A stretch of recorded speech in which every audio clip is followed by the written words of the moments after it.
Hello and welcome to Mrs. Coral's art class. So we're going to be talking about one-point perspective today, and we're going to be doing one-point perspective interior inspired by Van Gogh's bedroom. So first of all, I just have to let you know the rules of one-point interior artwork. So first of all, you have to have a vertical, like your lines should be vertical, horizontal, or they should go to a point. And we'll talk a little bit more about what that point is in a moment. If you're doing a vanishing point drawing, that's what this is. Whether you're doing interior or exterior, your vanishing point should go somewhere on a horizon line. And so that horizon line represents where the land meets the sea. And that dot there is my one point that I will be putting my perspective towards. So that one point there is where everything is going to get smaller going towards that one point. But if something's so small it becomes a point, that means it's really far in the distance. And if I'm going to be doing an interior, I need to make sure that my things don't get that small because I don't think there's any rooms in the world that are that big. So what I'm doing right now is I'm just drawing a box around the vanishing point, with the vanishing point somewhere in the middle. You can do this one of two ways. You can either draw the box first, or you can draw the corner lines first, as I like to call them. So this box here is representing where the wall meets the floor, where the wall meets the other wall, and where the wall meets the ceiling. These corner lines, I'm going to connect the vanishing point to the corner of my box. So the other way you could do it is you do just some 4 lines going out in different directions, and then you use that to create a box. So I'm going to connect the vanishing point to the corners of my box. And what that does, that shows me where my wall will meet the floor and where my wall will meet the ceiling. So now I'm going to erase these guidelines because they're actually behind the wall. And I want to just see the wall. I'm going to keep the point though, because I need to keep the point. And make sure the corners of your box are right angles. That means you've definitely used those 3 lines that you're supposed to use: the horizontal, the vertical, and to the point lines. Okay, so looking back at Van Gogh's bedroom, I'm going to be starting with Van Gogh's bed. So the first easiest way to do this is to draw just a square, and I need to make sure my lines are vertical and horizontal. Now Van Gogh's painting wasn't exactly perfect, so mine doesn't have to be exactly perfect, but we need to get the concept of one-point perspective across. So what I'm doing is I'm breaking down the end of the bed into the basic shapes of the end of the bed, and then I'm going to connect those corners to that central point. Once I've done that, I can redraw that same shape again, but smaller, following those guidelines for my height measurements. And that way I know with those guidelines, they should be in exactly the right place. Now it's really important though that I think about where the wall meets the floor.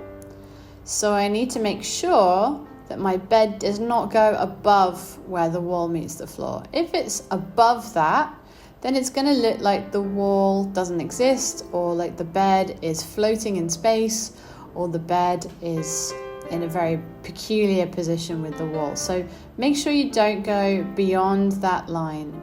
I also don't want to go past where the wall meets the other wall, because that would mean, again, the bed's either floating or the wall doesn't exist. It sort of destroys the illusion. So I'm just drawing this very roughly because I'm actually going to fill that area in with the pillows and the blanket. But I need to make sure that I have the other face, the other side of the wooden parts, because those will be visible.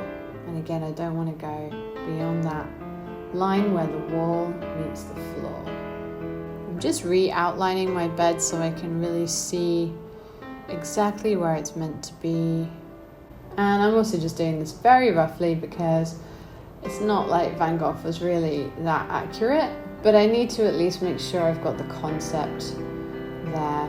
Now I need to join those 2 parts of the bed together. So the front face in this one will always be horizontal lines, and the side face will be going to the point. That will be the diagonal line. So here I am, I'm going to connect the two parts of the bed with the base of the bed using a guideline that goes to the point. That's because that's on the side part of the bed. Then I'm going to add the pillows in. There's 2 pillows in his picture. Now I need to erase my guidelines, and you can start to see that illusion of the bed is appearing. Now I'm erasing those guidelines. And now what we can do to really emphasize that illusion is to add tone and shading. Maybe add some texture. You want to make sure you use a full range of tone.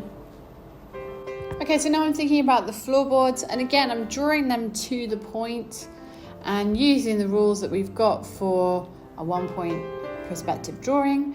I make sure that those lines go to the point, and then I make sure that the horizontal line shows as well to show that other shape, the other side of those floorboards. Now I'm going to start drawing a chair. I'm just going to start with the basic shape. You can start with a rectangle if you want and cut the negative shapes out of it, or you can start with, like I did, with kind of an L shape. And again, I'm connecting all the corners to the vanishing point. Now again, I'm just showing you the most basic examples, but you can obviously use your imagination to go as wild as you like. We're only being inspired by Van Gogh's bedroom. We don't have to have the same bedroom as him. So please feel free to have all sorts of different kinds of furniture. Don't forget about the holes in the furniture as well, or maybe the chair's not that wide.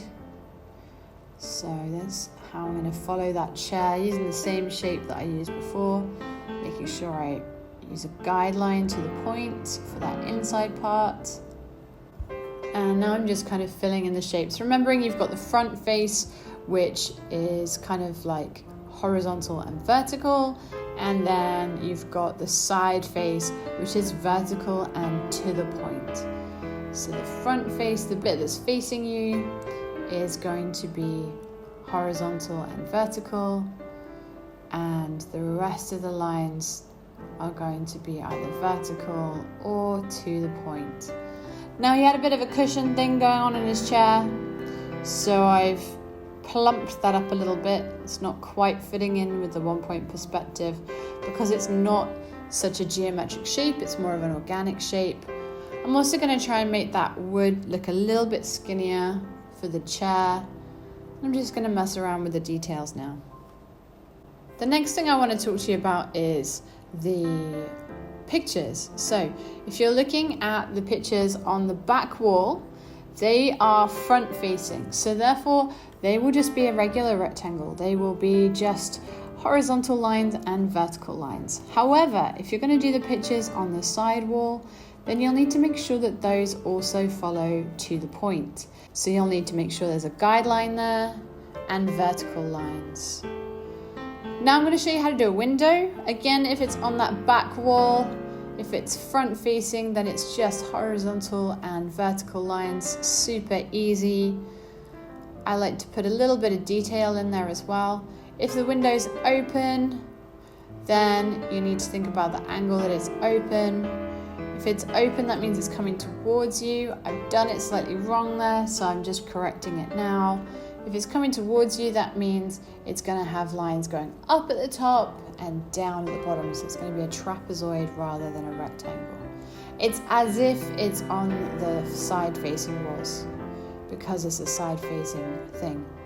Now if I want to do the windows on the other wall, again, I'm going to use my guidelines to the point.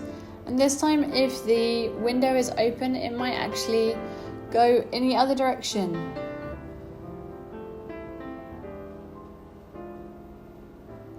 And here I might think about where was my horizon line that I erased, and I'm going to put some trees on the horizon line in the distance, so outside the bedroom.